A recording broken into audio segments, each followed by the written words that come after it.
नमस्कार मंडळी, सुप्रभात. मी अमृता ओक. आज एक कविता आहे बरं का, छान आहे कविता.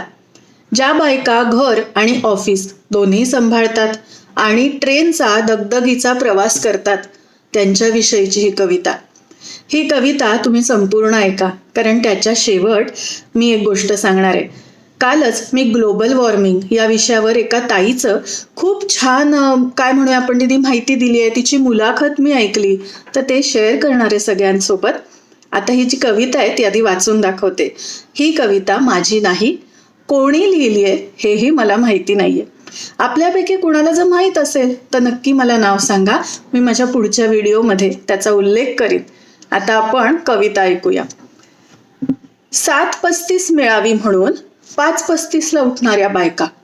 7:35 मिळावी म्हणून 5:35 उठणाऱ्या बायका. योगा, वॉक, आरामाची स्वप्न वर्षानुवर्ष डोळ्यात राखत, निर्दयी अलार्मचा कान पिळून ताडकन काटकोनात उठत, आज पुन्हा उशीरच असा स्वतःला दोष देत स्वयंपाक पाणी झपझप आवरतात, तयार होतात, सुसाट पळतात, हा प्लॅटफॉर्म तो प्लॅटफॉर्म चढतात उतरतात. 7:35 शिताफीने गाठणाऱ्या बायका. 7:35 मिळावी म्हणून 5:35 उठणाऱ्या बायका. गर्दी असतेच, पण मैत्रिणी असतात. काही बसतात, काही उभ्या राहतात. 3 सीटच्या बेंचवर 4थी सीट तयार करत ढकलतात बुकलतात. झोपच नाही झाली आज. एकमेकींच्या कानात वर्षानुवर्ष कुजबुजतात. जप, पोथी, मोबाईल, पुस्तक सवयीनं डोकं कशात तरी खूप असतात. गुड मॉर्निंग, गुड डे, वाढदिवस, ॲनिव्हर्सऱ्या, गोडधोड, फुलं बिलं देतात घेतात, उत्साही राहतात, आनंदी आहोत हे वारंवार स्वतःला समजवणाऱ्या बायका. 7:35 मिळावी म्हणून 5:35 उठणाऱ्या बायका. 7:35 मिळावी म्हणून 5:35 उठणाऱ्या बायका. कुठल्या तरी स्टेशनवर गर्दी जरा सुटी होते, तेव्हा कुठे घुसमटलेला पहिला मोकळा श्वास घेतात. आईच्या कुशीत शिरावं तसं जोजावणाऱ्या डब्याच्या कुशीत शिरतात. खरं तर तो एक छोटासाच तुकडा वेळेचा, पण बिनघोर बिनधास्त झोपून घेतात.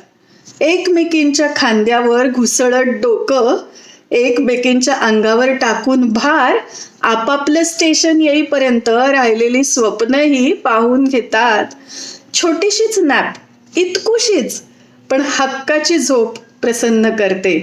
धावत्या स्वप्नांना आदल्या स्टेशनवर अचूक ब्रेक देते. चला उद्या भेटू म्हणत प्रसन्नतेला आत्मविश्वासाने गुणत प्लॅटफॉर्मवर उतरतात. काळाचा तो छोटासा टप्पा सोन्याचा करून टाकणाऱ्या बायका. 7:35 मिळावी म्हणून 5:35 उठणाऱ्या बायका. 7:35 मिळावी म्हणून 5:35 उठणाऱ्या बायका. मंडळी, धावपळीचं जीवन जगणाऱ्या बायका, त्यांची ही कथा. ट्रेनमध्ये काय काय घडतं अनेक जणी याच्याशी रिलेट करू शकतील. सगळ्यांचीच धावपळ असते, पण ट्रेनमधलं हे एक विश्व बायका जे अनुभवतात.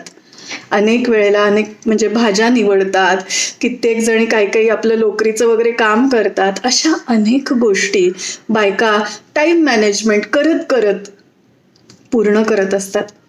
त्याची ही कथा खरंच काय म्हणावं, एक सहृदयताही जाणवते. आणि दुसऱ्या बाजूला विचार केला तर असं जाणवतं की बायका बाहेर पडल्या ते फक्त अर्थार्जनासाठी नाही. 75% अर्थार्जन हे आहेच, परंतु जाणीवा जागृत करण्याचं काम. मी जेव्हा फक्त घरात असते तेव्हा माझा मी हा जरा छोटा असतो, पण मी बाहेर गेले की तो विस्तारत जातो. त्याला विविध कक्षा मिळतात, त्याला विविध जाणीवा प्राप्त होतात.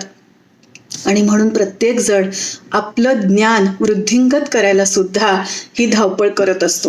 तेव्हा सलाम या बायकांना त्यांच्या या धावपळीला. आणि ज्या जाणीवा आपण जागृत करण्याविषयी बोललो त्याच विषयी काल माझ्या ऐकण्यात श्रवणामध्ये एक खूप सुंदर भाग आला. प्राची शेवगावकर, आपण यूट्यूबला जाऊन बघा, त्यांच्या अनेक मुलाखती आहेत. खूप सुंदर ग्लोबल वॉर्मिंगवर त्या काम करतात. त्यांचं एक ॲप आहे कूल द ग्लोब म्हणून. तर त्याविषयी ना आपण नक्की काय करू शकतो हे त्या खूप छान सांगतायत. म्हणजे आजपर्यंत मला असं वाटायचं की ग्लोबल वॉर्मिंग हा जगाच्या कुठल्या तरी भागात चालू असणारा एक प्रॉब्लेम आहे ज्याच्याशी माझा काही संबंध नाहीये. पण ती मुलाखत ऐकल्यावर असं माझ्या लक्षात आलं की मी माझ्या घरात बसून अगदी वैयक्तिक पातळीवर माझं कार्बन फूटप्रिंट हे कमी करू शकते. आता कार्बन फूटप्रिंट म्हणजे काय हे तुम्हाला त्यांच्या मुलाखतीतून समजेल. मलाही कालच समजलंय हा कन्सेप्ट. पण आपण सगळ्यांनी मिळून काहीतरी करण्याची गरज आहे ह्या विषयावर. आणि म्हणून मला असं वाटलं आपण जे चांगलं ऐकलंय त्याच्याविषयी तुमच्याशी शेअर करावं, म्हणून हा एक छोटासा प्रयत्न. आपणही जरूर यूट्यूबवर जा, त्यांच्या मुलाखती ऐका. आपण खूप काही कार्य करत असाल तर ते शेअर करा. करतच असाल, अनेक लोक अनेक प्रकारे काही ना काहीतरी करत असतात. मला हे नाविन्याने कळलं म्हणून मी शेअर केलं. सगळ्यांचा दिवस शुभ जाओ. नमस्कार.